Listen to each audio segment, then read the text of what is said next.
بسم الله الرحمن الرحيم. الحمد لله رب العالمين والعاقبة للمتقين والصلاة والسلام على سيد الأنبياء والمرسلين وعلى آله وأصحابه أجمعين ومن تبعهم بإحسان إلى يوم الدين، أما بعد. أعوذ بالله من الشيطان الرجيم. بسم الله الرحمن الرحيم. قد جاءكم من الله نور وكتاب مبين. قال النبي صلى الله عليه وسلم: بعثت لأتمم مكارم الأخلاق. وقال عليه الصلاة والسلام: إن أكمل المؤمنين إيمانا أحسنهم خلقا، أو كما قال عليه الصلاة والسلام.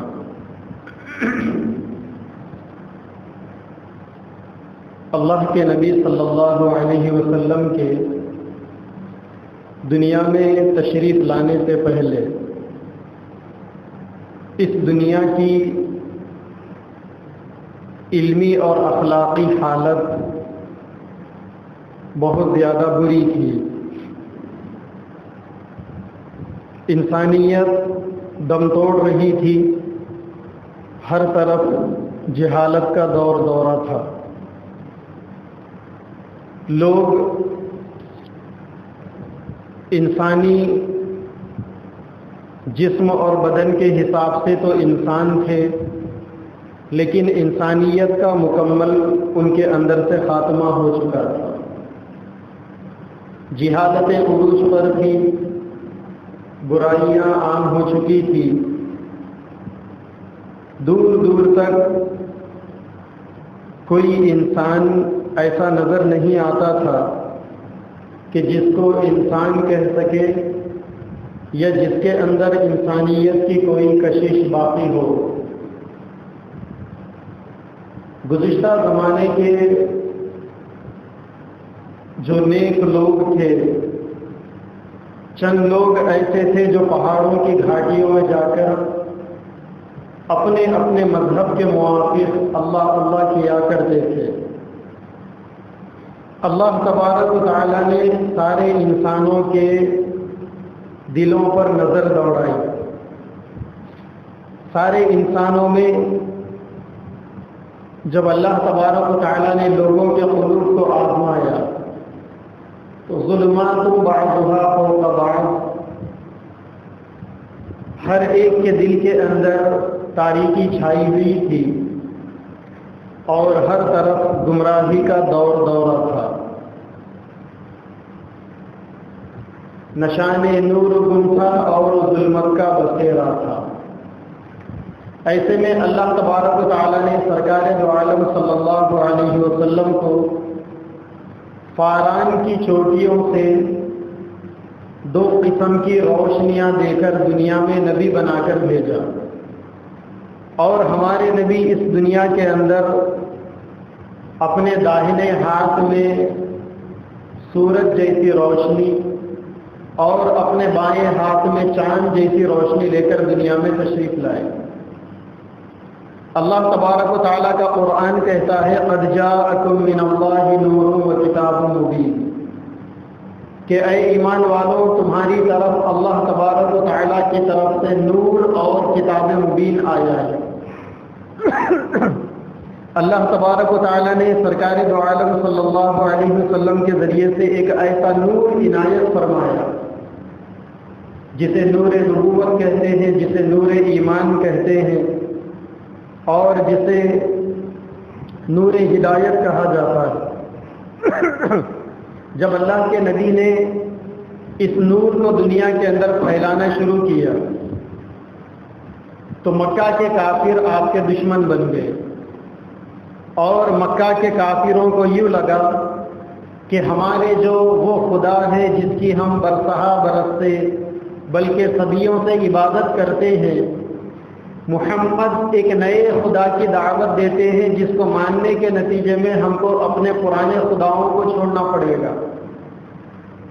چنانچہ لوگوں نے اللہ کے نبی کے چچا خواجہ ابو طالب سے درخواست کی کہ ابو طالب، تم علاقے کے بڑے آدمی ہو اور تم ہی اپنے بھتیجے کے سرپرست ہو، لہذا ہم تمہیں وکیل بنا کر کہتے ہیں کہ تم اپنے بھتیجے سے یہ کہو کہ وہ جو نئے دین کی دعوت دے رہے ہیں، اگر اس دین کا مقصد مال کمانا ہو تو ہم اپنے اپنے مال میں کا ایک بڑا حصہ انہیں دے دیں گے اور ان کو مالدار بنا دیں گے، اور اگر تمہارے بھتیجے کے اس دین کی دعوت کا مقصد حکومت کرنا اگر ہو تو ہم ان کو اپنا سردار ماننے کے لیے تیار ہیں، اور اگر آپ کے بھتیجے کا مقصد اچھی اچھی بچیوں سے شادیاں کرنا ہے تو قریش کے لوگ اپنے اپنے خاندانوں کی خوبصورت لڑکیوں سے آپ کے بھتیجے سے شادی کر دیں گے۔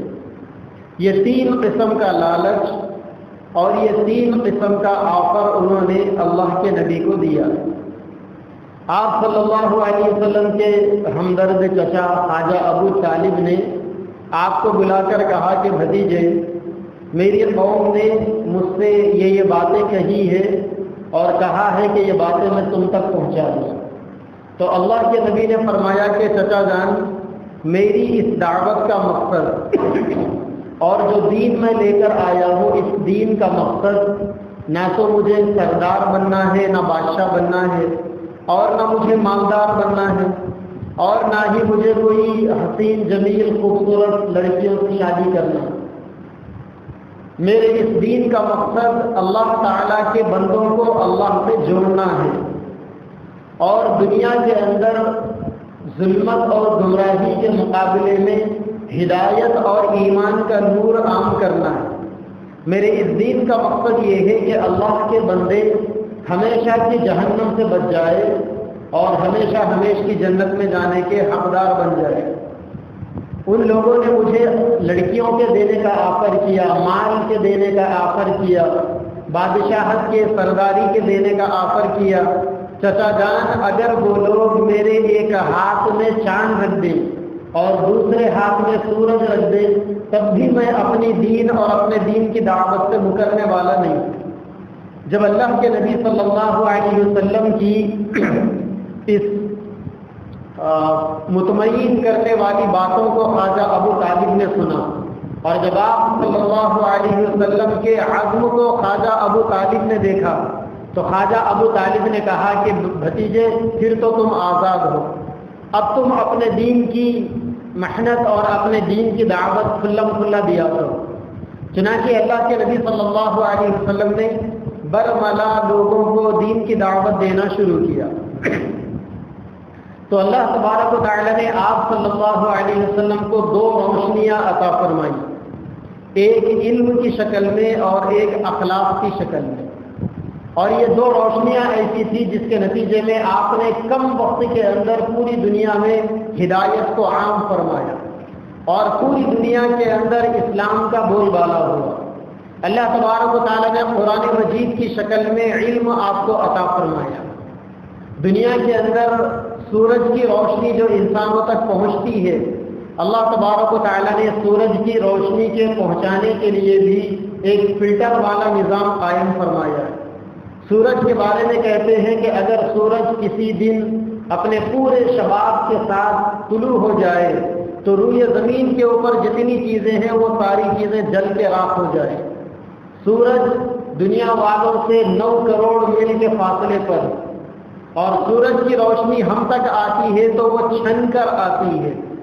سورج کے اور ہمارے درمیان میں کئی عالم آباد ہیں۔ ایک عالم تو ایسا ہے جس کے اندر پانی ہی پانی ہے، ایک عالم ایسا ہے جسے طبقہ زمہریریہ کہا جاتا ہے جس کے اندر برف ہی برف ہے، اور ایک عالم ایسا ہے جسے طبقہ ہوائیہ کہا جاتا ہے جس کے اندر ہوا ہی ہوا ہے۔ وہ ساری پانی کے مرحلے سے، ہوا کے مرحلے سے اور برف کے مرحلے سے سورج کی روشنی چھن کر جب ہمارے اوپر پڑتی ہے تب بھی ہم گرما کے موسم کے اندر سورج کی گرمی کو برداشت نہیں کر پاتے، اور اپنے جسموں کو راحت دینے کے لیے ہواؤں کے متلاشی ہوتے ہیں۔ ہمیں ہوا کی ضرورت پڑتی ہے، کولر کی ضرورت پڑتی ہے، اے سی کی ضرورت پڑتی ہے۔ کچھ لوگ اپنے جسم کو ٹھنڈا کرنے کے لیے ٹھنڈے پانی کا سہارا لیتے ہیں، کچھ لوگ ندیوں کا، تالابوں کا، بولیوں کا، پانیوں کا سہارا لیتے ہیں۔ تو سورج کی روشنی براہ راست پڑ کر انسانوں کے جسم کو نقصان پہنچا سکتی ہے۔ تو اسی طریقے سے اللہ تبارک و تعالیٰ نے لوگوں کو سورج کے مانند علم کی روشنی سے مالا مال فرمایا، اور یہ علم اللہ تبارک و تعالیٰ نے انسانوں کو قرآن مجید کی شکل میں دیا۔ قرآن مجید سراپا علم ہے جو اللہ تبارک و تعالیٰ سے نکلا ہوا ہے۔ اگر اللہ تعالیٰ اس علم کو اپنے بندوں کے اوپر ڈائریکٹ اتار دیتے تو شاید بندے بھی اللہ تبارک و تعالیٰ کے اس علم کے وزن کو برداشت نہیں کر پاتے۔ اسی لیے قرآن مجید کے اندر ایک جگہ پر اللہ تبارک و تعالیٰ نے فرمایا لو انزلنا هذا القرآن على جبل لرأيته خاشعا متصدعا من خشية الله، کہ اگر ہم اس قرآن کو ڈائریکٹ پہاڑ پر بھی اتار دیتے، اگر یہ قرآن پہاڑ کے اوپر اتارا جاتا تو اس قرآن مجید کے بوجھ سے پہاڑ بھی ریزہ ریزہ ہو جاتا، پہاڑ بھی جل کر راکھ ہو جاتا۔ اس قرآن مجید کے اندر علم کا وہ نور اور وہ کمال اور اس کے اندر وہ دھماکو صفت موجود ہے کہ براہ راست اگر اس کو پہاڑوں پر اتارا جائے تو پہاڑ جل کر خاک ہو جائے، پہاڑ جل کر ریزہ ریزہ ہو جائے۔ لیکن اللہ تبارک و تعالیٰ نے اس علم کے نور کو ہلکا کر کر لوگوں پر اتارا۔ سب سے پہلے یہ علم نکلا، یہ نور نکلا جبریل امین کے کانوں کے ذریعے سے جبریل امین کے دل تک پہنچا، اس کے اندر کچھ کمی آئی، پھر وہ جبریل امین کی زبان پر آیا، پھر جبریل امین کی زبان سے اللہ کے نبی کے کانوں کے ذریعے سے نبی کے دل پر یہ نور اترا، پھر نبی کے ذریعے سے یہ نور اللہ تبارک و تعالیٰ نے انسانوں کو دیا۔ تو نبی کا سینہ علم کا خزانہ ہے، علم کا خزینہ ہے، اور نبی کا جسم عمل کا نمونہ ہے۔ اللہ تعالیٰ نے ایک طرف نبی کے سینے کو علم سے بھر دیا اور دوسری طرف اسی علم کا جو تقاضا عمل تھا اس سے اللہ تعالیٰ نے نبی کے جسم کو بھر دیا۔ اسی لیے اللہ کے نبی صلی اللہ علیہ وسلم نے فرمایا اوتیت علم الاولین والآخرین، مجھے پہلے والوں کا اور بعد والوں کا علم دیا گیا۔ ہر قسم کے علوم اللہ تبارک و تعالیٰ نے نبی پاک صلی اللہ علیہ وسلم کو عطا فرمائے۔ پیغمبروں کے بارے میں اللہ نے فرمایا، سیدنا آدم علیہ السلام کی جہاں بات آتی ہے اللہ نے فرمایا وَعَلَّمَ آدَمَ الْأَسْمَاءَ كُلَّهَا، اللہ تعالیٰ نے آدم علیہ السلام کو تمام چیزوں کا علم سکھایا۔ سیدنا یوسف علیہ السلام کی بات آئی تو اللہ تبارک و تعالیٰ نے فرمایا رب قد آتیتنی من الملک وعلمتنی من تعبیر الاحادیث۔ حضرت یوسف علیہ السلام کو اللہ تبارک و تعالیٰ نے خوابوں کی تعبیر کا علم دیا۔ لوگ خواب دیکھتے ہیں نا، تو خواب کی تعبیر کیا ہوتی ہے اللہ تعالیٰ نے حضرت یوسف علیہ السلام کو اس کا علم دیا۔ ایک پیغمبر تھے حضرت خضر علیہ السلام، اللہ تعالیٰ نے حضرت خضر علیہ السلام کو علم لدنی دیا تھا، فراست والا علم۔ موسیٰ علیہ السلام اور حضرت خضر علیہ السلام کا واقعہ قرآن مجید کے اندر مشہور ہے۔ ایک دفعہ حضرت موسیٰ علیہ السلام اپنی قوم میں کھڑے ہو کر تقریر فرما رہے تھے، کسی نے سوال کر دیا کہ موسیٰ اس وقت پورے روئے زمین کے اوپر سب سے بڑا عالم کون ہے؟ موسیٰ علیہ السلام نے کہا کہ میں سب سے بڑا عالم ہوں۔ موسیٰ علیہ السلام کا کہنا ایک اعتبار سے صحیح تھا، انہوں نے کچھ غلط نہیں کہا، کیونکہ اللہ تعالیٰ نے جتنے پیغمبروں کو دنیا میں بھیجا ہے ہر پیغمبر اپنے زمانے میں سب سے بڑا عالم ہوا کرتا تھا۔ تو موسیٰ علیہ السلام بھی اپنے زمانے کے بڑے پیغمبر تھے، بڑے عالم بھی تھے۔ تو موسیٰ علیہ السلام نے کہا کہ میں سب سے بڑا عالم ہوں۔ اللہ تعالیٰ کو موسیٰ علیہ السلام کا یہ جواب پسند نہیں آیا۔ اللہ تعالیٰ چاہتے تھے کہ موسیٰ علیہ السلام بجائے یہ کہتے کہ میں سب سے بڑا عالم ہوں، موسیٰ علیہ السلام کو یہ کہنا چاہیے تھا کہ اللہ تعالیٰ سب سے بڑے عالم ہیں۔ اللہ تعالیٰ کی یہ چاہت تھی، لیکن موسیٰ علیہ السلام کے زبان سے یہ نکل گیا کہ میں بڑا عالم ہوں۔ تو اللہ تعالیٰ نے موسیٰ علیہ السلام سے کہا کہ موسیٰ تم بڑے عالم نہیں ہو، دنیا میں تم سے بھی زیادہ لوگ ہیں جاننے والے، چلو میں تمہاری میرے ایک بندے سے ملاقات کراتا ہوں، آپ ان کے پاس جاؤ، ان کو میں نے جو علم دیا ہے وہ علم آپ کے پاس بھی نہیں۔ تو موسیٰ علیہ السلام تیاری کرنے لگے جانے کی. اللہ تعالیٰ نے موسیٰ علیہ السلام سے کہا کہ وہ بندہ تمہیں جہاں ملے گا اس کی یہ علامت ہے. کچھ علامتیں بتائی انہوں نے. موسیٰ علیہ السلام نے تیاری کی. ایک تلی ہوئی مچھلی اپنے ٹفن باکس میں موسیٰ علیہ السلام بن کے نکلے. موسیٰ علیہ السلام کے ساتھ میں ان کے خادم تھے جن کا نام تھا یوشع، نوجوان تھے، بعد میں وہ بھی پیغمبر بنے. موسیٰ علیہ السلام اور یوشع بن نون دونوں نے سفر شروع کیا. تو ایک جگہ تھک گئے. موسیٰ علیہ السلام نے کہا کہ چلو آرام کر لیں گے، سو گئے. جب نیند سے بیدار ہوئے تو موسیٰ علیہ السلام نے یوشع سے کہا کہ چلو آگے چلنا ہے، سفر جاری رکھنا ہے. اب پھر آگے چلے. جب تھوڑی دیر آگے گئے تو موسیٰ علیہ السلام نے کہا آتینا غداءنا لقد لقینا من سفرنا ھذا نصبا. ارے بھائی ذرا وہ توشہ تو نکالو، بھوک زیادہ لگی ہے، کچھ کھائیں گے. تو موسیٰ علیہ السلام کے وہ جو خادم تھے یوشع بن نون، انہوں نے کہا کہ کہاں کا توشہ، سب ختم ہو گیا. موسیٰ علیہ السلام نے کہا کہ کیسا ختم ہوا؟ تو انہوں نے کہا کہ وہ جہاں ہم رکے تھے نا آرام کرنے کے لیے، تو آپ کو تو نیند لگ گئی تھی، لیکن میں نے دیکھا کہ وہ مچھلی ٹفن باکس سے باہر نکلی، زندہ سمندر میں چلے گئی. موسیٰ علیہ السلام نے کہا ارے وہی تو جگہ تھی جہاں پر ہمیں اس آدمی سے ملنا تھا جس سے اللہ نے ملنے کے لیے بھیجا.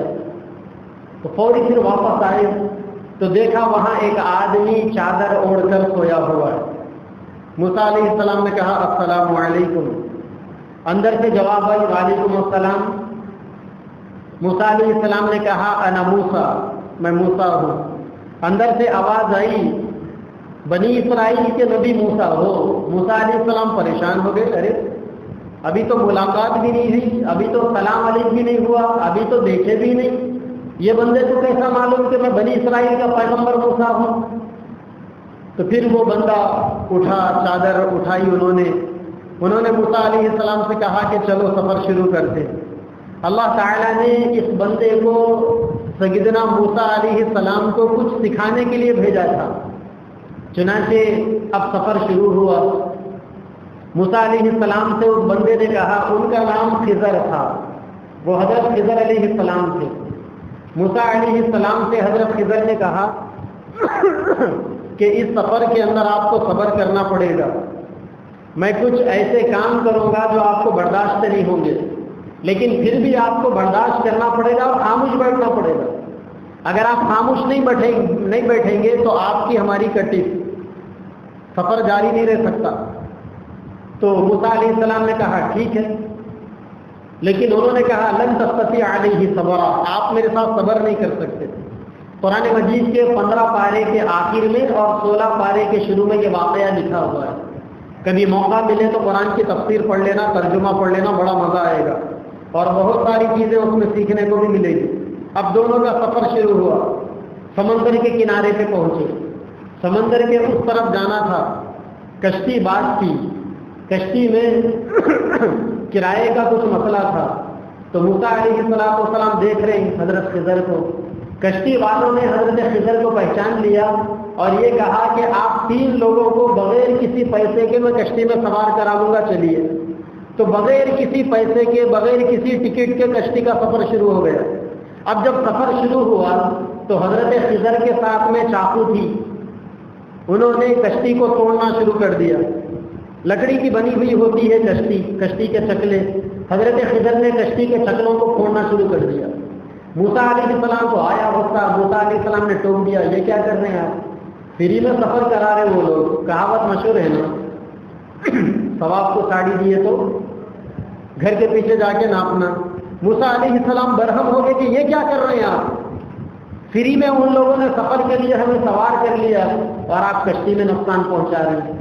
موسیٰ علیہ السلام سے حضرت خضر نے کہا میں نے آپ سے کہا تھا لن تستطیع علیہ صبرا، آپ صبر نہیں کر سکتے. موسیٰ علیہ السلام نے کہا کہ معافی، آئندہ کچھ نہیں بولوں گا. وہاں سے کشتی ایک بستی میں رکی. اب اس بستی میں گئے. اس بستی میں جاتے جاتے راستے میں دیکھا ایک چھوٹا بچہ کھیل رہا، 5-6 سال کی عمر کا تھا ہوگا. حضرت خضر نے اس بچے کو اٹھایا گود میں، اس کا دھڑ ایک طرف پکڑا، اس کا سر ایک طرف پکڑا، سر ایسا موڑ کے بچے کو پھینکا، بچے کی جان چلے گی۔ خضر علیہ السلام کی سر کو دیکھ کر موسیٰ علیہ السلام کو غصہ آیا۔ موسیٰ علیہ السلام نے کہا جی حضرت یہ کیا کر دیا آپ نے، اچھے خاصے معصوم بچے کی جان دے دی آپ نے، یہ کیا طریقہ ہے آپ کا؟ تو حضرت خضر نے کہا کہ لن تستطیع علیہ صبرا، آپ صبر نہیں کر سکتے، لہذا آپ کے میرے راستے الگ۔ موسیٰ علیہ السلام نے کہا آخری موقع دے دیجیے، کچھ نہیں بولوں گا۔ پھر آگے بڑھے، ایک بستی میں دونوں کا جانا ہوا، تھک گئے تھے، بھوک لگ رہی تھی۔ بستی والوں سے حضرت خضر نے کہا کہ ہم لوگ مسافر ہیں، ہمیں کچھ کھانا دے دو۔ بستی والوں نے کہا کہ نہیں دیتے کھانا، نکلو، کہاں کا کھانا؟ اب بستی والوں نے جھٹک دیا، بدتمیزی سے پیش آئے، مہمان نوازی نہیں، اکرام نہیں۔ اب جاتے جاتے حضرت خضر نے دیکھا کہ پرانی دیوار ہے جس کی اینٹیں اکھڑی ہوئی ہے، ٹوٹنے کے قریب ہے۔ تو حضرت خضر نے موسیٰ علیہ السلام سے کہا کہ ذرا ٹھہر جاؤ، جا کے اس دیوار کو ڈسمنٹل کر دیا اور وہاں ایک نئی دیوار بنائی۔ تو حضرت موسیٰ علیہ السلام نے کہا کہ اجی حضرت، بستی والے کھانے کو نہیں پوچھے اور آپ جو ہے اتنا بستی والوں کے اوپر اتنی نیکی کر رہی کہ پرانی دیوار کو، پرانی عمارت کو اثر نو آپ نے نئی بنا کر دے دیا۔ تو حضرت خضر نے موسیٰ علیہ السلام سے کہا ھذا فراق بینی و بینک سأنبئک بتأویل ما لم تستطع علیہ صبرا۔ موسیٰ اب تم اور ہم ایک ساتھ نہیں چل سکتے، اب یہاں سے تمہارا ہمارا سفر ختم۔ لیکن سفر کے درمیان میں جو 3 واقعات پیش آئے ہیں، ایک کشتی توڑنے کا، دوسرا بچے کے مرڈر کرنے کا اور تیسرا دیوار کے بنانے کا، میں ان 3 واقعات کے بارے میں جو جانتا ہوں وہ تو آپ کو بتا دوں گا، کیونکہ اللہ تعالیٰ نے مجھے ذمہ داری دی ہے کہ وہ چیزیں میں آپ کو بتا دوں۔ پھر اس کے بعد حضرت خضر نے فرمایا وہ جو کشتی میں نے توڑی تھی، کشتی والوں نے ہمیں فری میں سوار کر لیا تھا۔ کشتی میں نے اس وجہ سے توڑی تھی کہ وہ کشتی جدھر جانے والی تھی جس بستی میں، اس بستی میں ایک ظالم بادشاہ تھا اور وہ بادشاہ اچھی کشتیوں کو دیکھ کر ان کشتیوں پر قبضہ کر لیتا تھا، ان کشتیوں کو لوٹ لیتا تھا۔ اللہ تعالیٰ نے مجھے کہا کہ یہ کشتی غریب لوگوں کی ہے، روزانہ کشتی چلا کر وہ اپنے گزر بسر کا انتظام کرتے ہیں، اگر اس کشتی میں کچھ توڑ پھوڑ کر دی جائے تو وہ بادشاہ کی پکڑ میں آنے سے یہ کشتی بچ جائے گی۔ اللہ نے مجھے اس کا علم دیا تھا، اسی لیے اللہ کی مرضی سے میں نے کشتی میں توڑ پھوڑ کیا تھا۔ موسیٰ علیہ السلام نے کہا کہ واہ، اس کا علم تو مجھے تھا ہی نہیں۔ پھر انہوں نے کہا کہ میں نے اس چھوٹے بچے کا جو مرڈر کیا تھا نا، اس بچے کو میں نے اس وجہ سے ختم کیا تھا کہ اللہ نے مجھے بتا دیا تھا کہ وہ بچہ بڑا ہو کر ماں باپ کا نافرمان بنے گا، ماں باپ کو ستائے گا، اسی لیے اللہ نے مجھے بتایا کہ اس بچے کو ختم کر دو، اس کے ماں باپ کو ہم دوسری اولاد دیں گے، وہ اولاد آگے چل کر ماں باپ کی فرما بردار ہوگی، اسی لیے میں نے اللہ کے حکم سے بچے کو ختم کیا تھا۔ موسیٰ علیہ السلام نے کہا کہ واہ، اس کا علم تو مجھے تھا ہی نہیں، اور میں نے کہا تھا کہ میں سب سے بڑا عالم ہوں۔ پھر وہ جو تیسرا واقعہ جہاں میں نے ایک عمارت جو ٹوٹنے کے قریب تھی اس کو نہیں بنا دیا، اس کا پس منظر یہ تھا کہ اس بستی میں 2 ماں باپ تھے، بالکل نیک شریف لوگ تھے، ان کے معصوم چھوٹے سے بچے تھے۔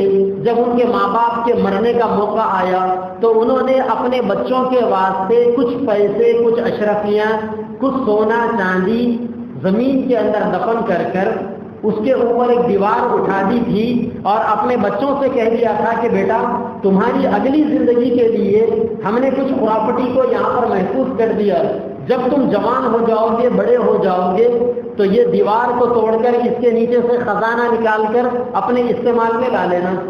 لیکن ابھی وہ بچے جوان نہیں ہوئے تھے، بڑے نہیں ہوئے تھے، ابھی بچے ہی تھے اور وہ دیوار ٹوٹنے کے قریب تھی۔ اگر ایسا ہی سلسلہ چلتا تو لوگ اس خزانے کے اوپر قبضہ کر لیتے اور ان بچوں کا نقصان ہوتا۔ اللہ نے مجھے بتا دیا تھا کہ اس دیوار کو توڑ کر نئی دیوار بنا دو تاکہ جب یہ بچے جوان ہوں گے تب تک وہ خزانہ محفوظ رہ سکے۔ موسیٰ علیہ السلام نے سارے واقعے کو سنا اور واقعی کہا کہ اے اللہ، یقیناً علم رکھنے والی ذات آپ کی ذات ہے، جب کشتی میں سفر کر رہے تھے تو ایک پرندہ آ کر سمندر میں چونچ مار کر کشتی کے اوپر بیٹھ گیا تھا. تو حضرت خضر نے موسیٰ علیہ السلام سے پوچھا کہ موسیٰ سمندر میں کتنا پانی؟ موسیٰ علیہ السلام نے کہا کہ بہت زیادہ پانی. حضرت خضر نے کہا کہ چڑی کے چونچ میں کتنا پانی؟ حضرت موسیٰ علیہ السلام نے کہا کہ بالکل معمولی، ایک قطرہ بھی اسے پانی نہیں کہا جا سکتا. حضرت خضر نے کہا کہ اچھا چڑی کے چونچ کے پانی اور سمندر کے پانی میں کیا ایکوالٹی ہے، کیا برابری ہے؟ حضرت موسیٰ علیہ السلام نے کہا کہ سمندر تو سمندر ہے اور چڑی کے چونچ کا پانی سمندر کے پانی کے سامنے کیا حیثیت رکھ سکتا ہے؟ تو حضرت خضر نے موسیٰ علیہ السلام سے کہا کہ موسیٰ تمہارا اور میرا علم چڑی کے چونچ کے پانی کے برابر، اور اللہ تبارک و تعالیٰ کا علم اس سمندر سے بھی زیادہ پانی کے برابر. تو موسیٰ علیہ السلام کو سمجھ میں آیا. تو اللہ تعالیٰ کا قرآن کہتا ہے کہ خضر علیہ السلام کو اللہ تبارک و تعالیٰ نے فراست کا علم دیا، ایسا علم دیا تھا جو علم کتابوں میں نہیں ملتا. کسی کتاب میں لکھا ہوا نہیں تھا کہ اس کشتی کو بادشاہ قبضہ کر لے گا، توڑ دیں گے تو قبضہ نہیں کرے گا. کسی کتاب میں لکھا ہوا نہیں تھا کہ یہ بچہ بڑا ہو کر نافرمان ہوگا، ماں باپ کو ستائے گا، بچے کو ختم کر دیں گے تو وہ ماں باپ کو نیک اولاد پیدا ہوگی. کسی کتاب میں یہ بھی لکھا ہوا نہیں تھا کہ اس دیوار کے نیچے خزانہ ہے، یتیم بچوں کا مستقبل کا سرمایہ ہے، اگر یہ دیوار ایسے ہی رہے گی تو بستی کے ظالم لوگ، چور لوگ اس کے اوپر حملہ کر دیں گے، خزانے کو اپنے قبضے میں لے لیں گے. اللہ تبارک و تعالیٰ نے حضرت خضر علیہ السلام کو علم لدنی سے مالا مال کیا. اسی طریقے سے قرآن مجید کے اندر اللہ تبارک و تعالیٰ نے سیدنا داؤد علیہ السلام کے بارے میں فرمایا وَعَلَّمْنَاهُ صَنْعَةَ لَبُوسٍ لَكُمْ لِتُحْسِنَكُم مِّن بَأْسِكُمْ. ہم نے حضرت داؤد علیہ السلام کو لوہاری کا فن سکھایا تھا، اور ایسا لوہار اللہ تعالیٰ نے حضرت داؤد علیہ السلام کو بنایا تھا، اور ایسا علم، ایسا کمال دیا تھا کہ داؤد علیہ السلام لوہے کو ہاتھ لگاتے تو وہ پگھل جاتا، لوہے کو بھٹی میں ڈال کر اس کو پگھلانے کی ضرورت ہی نہیں پڑتی. وَأَلَنَّا لَهُ الْحَدِيدَ، ہم نے ان کے ہاتھ کے اندر لوہے کو نرم کر دیا، اور جیسا چاہتے حضرت داؤد علیہ السلام اس لوہے کے ذریعے سے جو چیز چاہتے وہ بناتے اور بیچتے اور اپنے لیے گزر بسر کا انتظام کرتے. حضرت داؤد علیہ السلام کے بیٹے تھے حضرت سلیمان علیہ السلام. اللہ تعالیٰ قرآن مجید کے اندر حضرت سلیمان علیہ السلام کے بارے میں کہتے ہیں وَعَلَّمْنَا مَنطِقَ الطَّيْرِ، ہم نے ان کو پرندوں کی بولی سکھائی تھی. تو الگ الگ پیغمبر کو اللہ تعالیٰ نے الگ الگ قسم کا علم عطا فرمایا، لیکن نبی پاک صلی اللہ علیہ وسلم کی جہاں بات آتی ہے تو اللہ کے نبی نے فرمایا اللہ نے مجھے پہلے لوگوں کا بھی علم دیا، بعد والوں کا بھی علم دیا. اس کو اگر ایک چھوٹی مثال کے ساتھ سمجھنے جائیں تو یوں سمجھ لیں کہ آنکھوں کا کام دیکھنے کا ہے.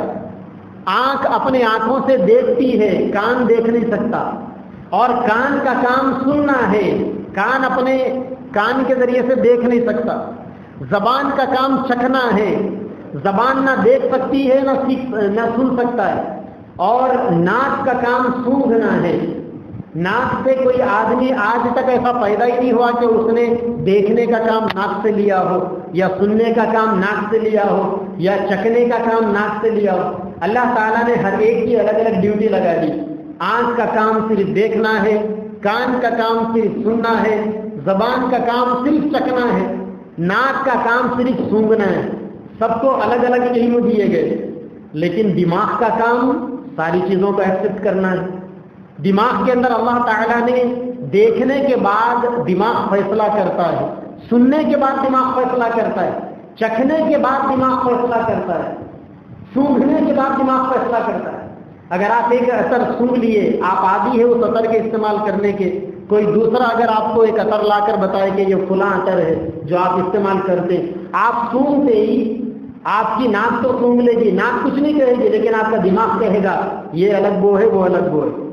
آپ آم کھائیں گے، جام کھائیں گے، آپ کا جو منہ ہے وہ تو آپ کو ایک ٹیسٹ دے گا، مزہ بتائے گا، لیکن آپ کا دماغ فیصلہ کرے گا کہ آم کا ٹیسٹ یہ ہے، جام کا ٹیسٹ یہ ہے. آپ کسی چیز کو دیکھیں گے، اپنے بڑے بچے کو دیکھیں گے، چھوٹے بچے کو دیکھیں گے، آنکھ کا کام تو صرف دیکھنا ہے، دماغ کا کام فیصلہ کرنا ہے کہ کون سا بچہ آپ کا بڑا ہے، کون سا چھوٹا ہے، کون سا یہ نامکاری ہے، کون سا یہ نامکاری ہے. کانوں سے آپ سنیں گے، آپ کی ماں کی آواز بھی کانوں میں جا رہی ہے، باپ کی آواز بھی کانوں میں جا رہی ہے، لیکن فیصلہ دماغ کر رہا ہے کہ یہ باپ کی آواز ہے کہ ماں کی آواز۔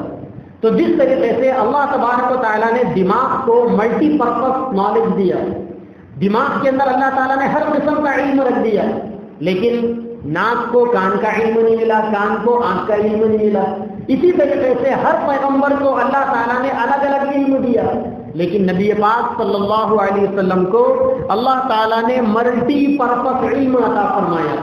اللہ کے نبی کا علم دماغ کے معنی تھا، اسی لیے ہمارے نبی چونکہ قیامت تک آنے والے انسانوں کے لیے نبی تھے، دنیا کے اندر جو بھی پیغمبر آتے تھے وہ یہ بولتے تھے انی لکم رسول امین، انی لکم رسول مبین، میں تمہارے لیے اللہ تعالیٰ کی جانب سے پیغمبر ہوں۔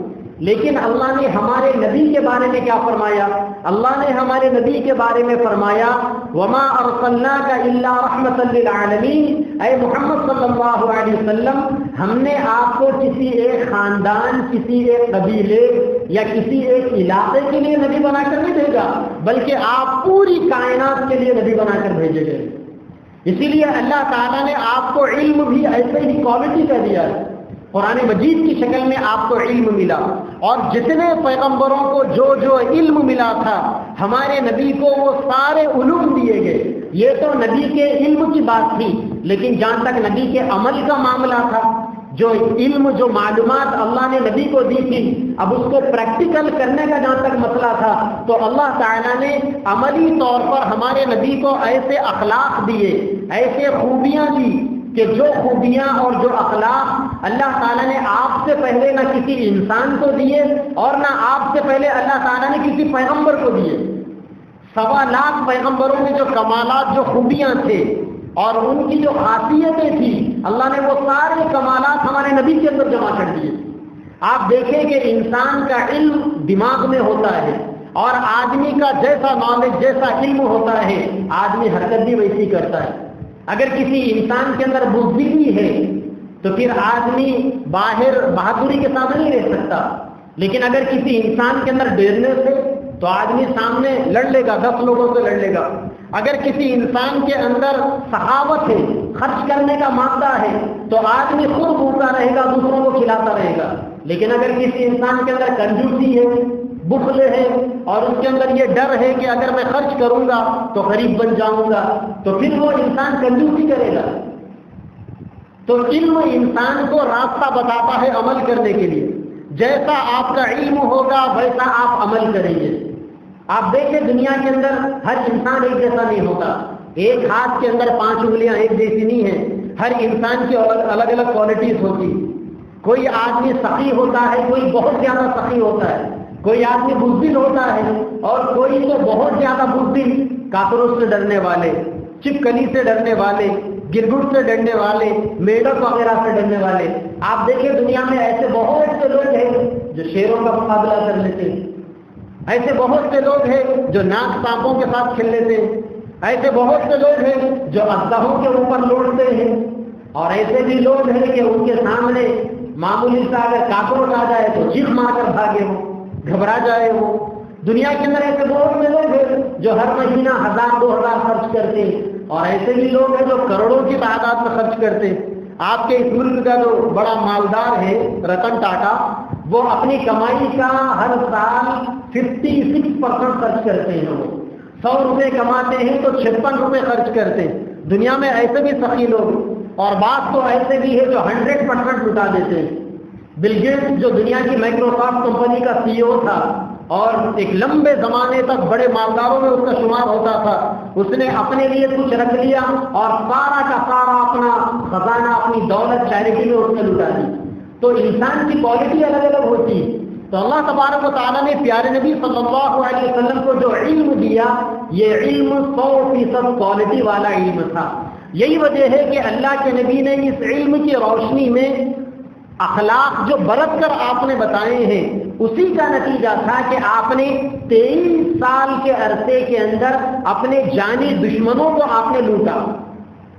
جن لوگوں کے درمیان میں آپ تھے انہی کے دلوں کو آپ نے جیتا۔ جو لوگ یہ کہتے ہیں کہ اسلام تلوار کی زور سے پھیلا ہے، وہ لوگ غلط فہمی کا شکار ہیں۔ ان کو یہ بات ماننا چاہیے کہ اسلام لوہے کی تلوار کے زور سے نہیں پھیلا، اسلام اخلاق کی تلوار کی زور سے پھیلا ہے۔ اللہ کے نبی نے اپنے اخلاق کے ذریعے سے لوگوں کے دلوں کو جیتا۔ مکہ کے جو کٹر آپ کے دشمن تھے بعد میں وہی آپ کے فالوور بن گئے۔ ابو سفیان جو بعد میں مسلمان بنے، یہ ابو سفیان وہی ابو سفیان تھے جنہوں نے نبی کے مقابلے میں کئی جنگوں کی سرپرستی کی۔ حضرت خالد بن ولید ایک زبردست ٹائگر قسم کے آدمی تھے، میدان جنگ کے اندر ان کا کوئی بدل نہیں تھا، تلوار لے کے نکل جاتے۔ ایک دفعہ تنہا خالد بن ولید 7,000 دشمنوں کے بیچ میں گھس گئے اور دشمنوں کے موت کے گھاٹ اتارتے ہوئے ایک شیر دل کے مانی 7,000 کے بیچ میں گھس کے زندہ واپس آئے۔ ایسے تھے حضرت خالد بن ولید، اللہ کے نبی کے کٹر دشمن۔ جنگ احد کے اندر جو پلٹ کر واپس جو مشرکین مکہ کا قافلہ آیا تھا اس کی سرپرستی خالد بن ولید کر رہے تھے، جس کے نتیجے میں 70 مسلمانوں کو شہید ہونا پڑا۔ لیکن یہ خالد بن ولید بعد میں مسلمان ہو گئے۔ حضرت سعد بن ابی وقاص ٹائگر قسم کے آدمی بعد میں مسلمان ہو گئے۔ اللہ کے نبی کے جو کٹر دشمن تھے ابو لہب، اس کی اولاد بعد میں مسلمان ہو گئی، ابو جہل اس کی اولاد بعد میں مسلمان ہو گئی، عتبہ شیبہ کے خاندانی لوگ بعد میں مسلمان ہو گئے۔ تو جتنے لوگوں کو اللہ کے نبی نے جیتا تلوار کے زور پر نہیں جیتا، اپنے اخلاق کی بنیاد پر آپ نے جیتا۔ یہی وجہ ہے کہ آپ کو اتنے بہترین اخلاق دیے گئے۔ اللہ نے قرآن مجید کے اندر 3 قسم کے اخلاق کا تذکرہ فرمایا۔ اللہ نے سیدنا ابراہیم علیہ السلام کے بارے میں فرمایا کہ ابراہیم اپنے اخلاق کو اچھا کرو۔ دوسری جگہ پر اللہ کے نبی نے فرمایا کہ میں اخلاق کریمانہ دے کر بھیجا گیا ہوں۔ اور اللہ تعالیٰ نے ہمارے نبی کے اخلاق کے بارے میں فرمایا انک لعلی خلق عظیم، آپ اخلاق کی بہت زیادہ بلندی کے اوپر فائز۔ تو جس آدمی کے اندر نبی کے اخلاق آ جاتے ہیں، جس آدمی کے اندر نبی کا علم آتا ہے، جو لوگ قرآن کا علم سیکھتے ہیں، احادیث کا علم سیکھتے ہیں، سیرت کا علم سیکھتے ہیں، سنت کا علم سیکھتے ہیں، پھر ان کی زندگیوں کے اندر تبدیلیاں آتے اور ان کے اندر اخلاق وہ پیدا ہوتے ہیں جو اخلاق اللہ تعالیٰ نے نبی کریم صلی اللہ علیہ وسلم کے بنائے تھے۔ آج یہ دنیا نبی کریم صلی اللہ علیہ وسلم کے اخلاق کی محتاج ہے۔ آج بہت سارے لوگ کہتے ہیں کہ علماء کو سیاست کرنے کی کیا ضرورت۔ اس ایک سوال کا جواب دے کر اپنی بات کو ختم کرتا ہوں۔ لوگ سوال کرتے ہیں کہ علماء کو سیاست کرنے کی کیا ضرورت، حالانکہ دنیا میں جتنے پیغمبر آئے تھے ان لوگوں نے بھی سیاست کی تھی، خود اللہ کے نبی نے بھی سیاست کی تھی۔ اللہ کے نبی نے مدینہ میں آ کر ایک اسلامک گورنمنٹ کو قائم کیا تھا آپ نے۔ لوگ کہتے ہیں کہ علماء کو سیاست کی کیا ضرورت۔ ارے یاد رکھو، علامہ اقبال نے کہا تھا جو دین دور ہو سیاست سے تو رہ جاتی ہے چنگیزی۔ اسلام دنیا کی خوبصورتی یہ ہے کہ مذہب اور سیاست یہ مل کر چلے۔ جہاں لوگ مذہب کو الگ کریں گے، پالیٹکس کو سیاست کو الگ کریں گے، تو پھر دنیا میں کیا باقی رہ جائے گا؟ دنیا میں صرف گھونڈا گردی باقی رہ جائے گی، دنیا میں حکومت کے نام پر کرپشن باقی رہ جائے گا، جو آج آپ دیکھ رہے ہیں۔ اللہ کے نبی دنیا کے اندر حکومت بنانے کے لیے آئے تھے، سیاست کرنے کے لیے آئے تھے۔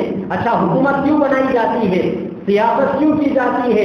حکومت اس وجہ سے بنائی جاتی ہے کہ اللہ تعالیٰ نے اسلام کے امپلیمنٹیشن کے لیے جو ذمہ داریاں دی ہیں، لوگ اپنے طور پر جو ذمہ داری پوری نہیں کر سکتے، گورنمنٹ بنا کر پوری طاقت کے ساتھ اس ذمہ داری کو پورا کرنے کے لیے اور اس کے امپلیمنٹیشن کے واسطے حکومت ہوتی ہے۔